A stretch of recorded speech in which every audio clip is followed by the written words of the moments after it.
nakikialam ang executive department. Baka ho meron silang alam na hindi natin nalalaman. Baka po meron silang kinalaman sa pagbubuo ng mga halagang ito. Bakit po importante? Kasi tingnan ninyo, blanco. Pag blanco, paano ka nakabuo ng budget na ang halaga ay 6.32 trillion pesos? Saan galing yung 6.32 trillion pesos?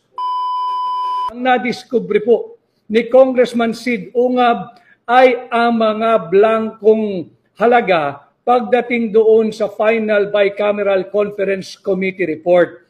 Bicameral Conference Committee report. Final na po iyon sapagkat ratified at pirmado ng mga miyembro ng Senado at ng House of Representatives. Pirmado yun ng puno ng delegasyon ng Senado, pirmado rin po yun ng puno ng delegasyon ng House of Representatives. Ito nga po yung ating ipinakita. Dahil sinasabi nila, fake news daw po na may mga blanco doon sa Bicameral Conference Committee report. Ito po yung report, mga kababayan. Kayo po ang humusga, kayo po ang magsabi at ating pong labanan ang fake news ng Malacanang. Ang sinasabi po natin dito, panay blanco, bilyong-bilyong pisong halaga, blanco, itong Bicameral Conference Committee report. Pirmado po ito. Wala pong nagsabing blanco yung GAA, yung General Appropriations Act. Malacanang po nagsabi noon. Linilihis nila itong usapan.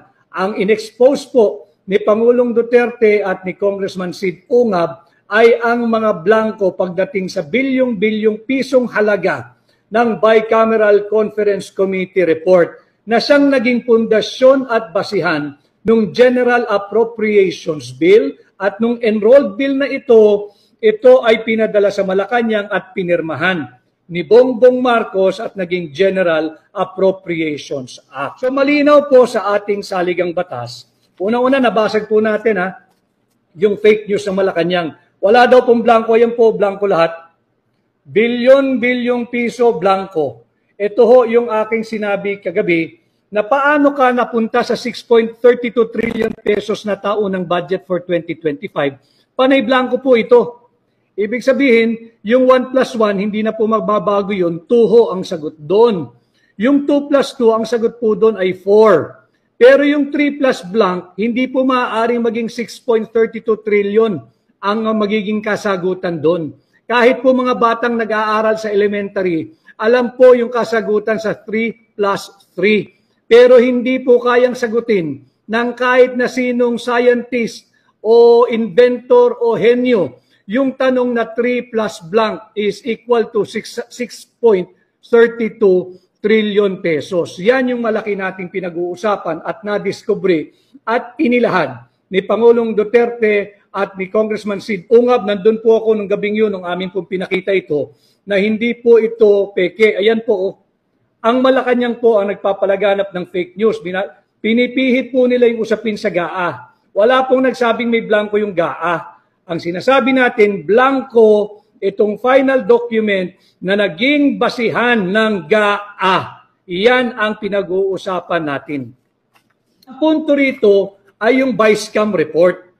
Itong Vice-Cam report, pero ang sumagot at galit na galit ay ang Malacanang. Tinawag pong fake news ito. Paano naging fake news ito? Ang dapat sumagot dito, yung mga miyembro ng Kongreso at Senado. Ang dapat sumasagot dito, yung mga nakapirma rito. Ang dami po niyan, pinakita ko sa inyo yung pangalan. Sila ang dapat nagpapaliwanag. Kagulat-gulat, katangi-tangi, ang nagsasalita ay ang Malacanang, ang tanggapan ng Pangulo. Yung sinasabing nagsisinungaling, sino po ang sinungaling? Blanco po iyan eh. Malinaw po, blanco po yan. Oh. Ito po yung mga pumirma. Yan po yung mga pumirma. Blanco po ito. So wala pong pagsisinungaling na ginawa nung kami po ay naglahad sa sambayan ng Pilipino kasama si Pangulong Duterte at si Congressman Sid Ungab. Sino ang nagpuno ng mga blankong ito? Tapos na po eh. Pirmado na. Sarado na. Yung committee report. Tapos na po. Hindi pa pwedeng itanggi ito pirmado eh. At ito pong kopyang ito ay hindi lamang si Congressman Sid Ungab ang may kopya. Ito po ay pinadalhan ang lahat ng mambabatas at pinadalhan ang lahat ng senador via email. So public document po ito. Subalit, blanco. Comes now the most difficult question. Sino ang nag-fill up ng mga blankong ito? Hindi po maaari yung chief of staff ng mga kongresista at mambabatas. Lalong hindi po pwede yung kung meron man silang itinatag na technical working group. At lalong hindi pwede kung executive department ang nag-fill up nito. Bawal ho yan sapagkat malinaw sa ating saligang batas. All appropriations bill shall originate exclusively in the House of Representatives.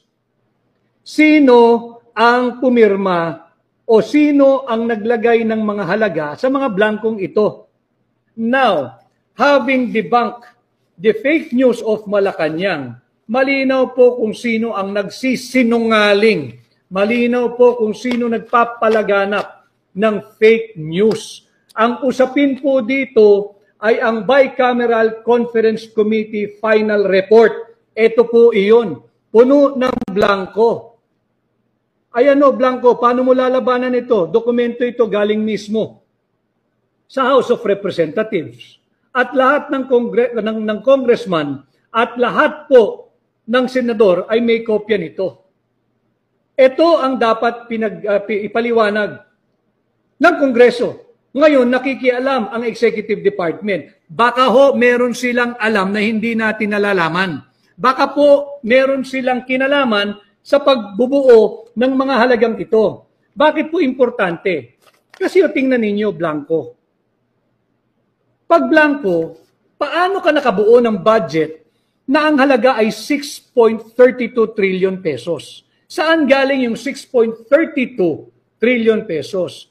Itong mga blankong to, merong isang grupo na nagpuno ng mga halaga nito. Sino yun? At kung sino man kayo, wala kayong authority. Bawal yan. Whether yung nagpuno nito ay nagmumula din sa subcommittee, kung may subcommittee ang Vice-Cam, o dili kaya sa Executive Department, baka may nakatagong fourth chamber dyan, na sila ang pupuno ng mga halagang ito. Kaya importanteng nalalaman ho ninyo ito bago po matuluyang ilihis ng gobyerno ang kanilang naratibo. Ang naratibo po, blanco yung Bicameral Conference Committee report. Importante po ito at sabi ko nga ho kanina, lahat po dapat ay recorded. May record po, ito na nga po yung record, pinapakita ko sa inyo. Sapagkat itong papel na ito is not an innocent piece of paper or document. Ito po'y may evidentiary value. Ano po yung evidentiary value nito? Unang-una, blanco, paglabag sa ating saligang batas. Pangatlo, yung mga pumirma po rito, it's a clear abandonment of a sacred constitutional mandate, of a sacred constitutional duty na bantayan ang kaba ng bayan at kahit isang sentimo ay hindi dapat masayang. Yan ang value ng dokumentong ito. Hindi po ito innocent piece of paper. Yan ang kainaman din naman sa gobyerno. Napakarami po kasing kopya nito. Hindi ka pwedeng basta-basta na lamang manloloko ng sambayan ng Pilipino na akala mo, walang lalabas na dokumento na magpapakita ng kalokohan ninyo. Ito ay malinaw na korupsyon. Ito'y dapat panagutan ng kung sino man ang nakialam dito. Kung hindi ang Vice-Cam, sino ang nagpuno ng mga halagang ito? Hindi po ito papiso-piso ha. Hindi po ito papiso-piso. Bilyon pisong halaga po ang pinag-uusapan dito.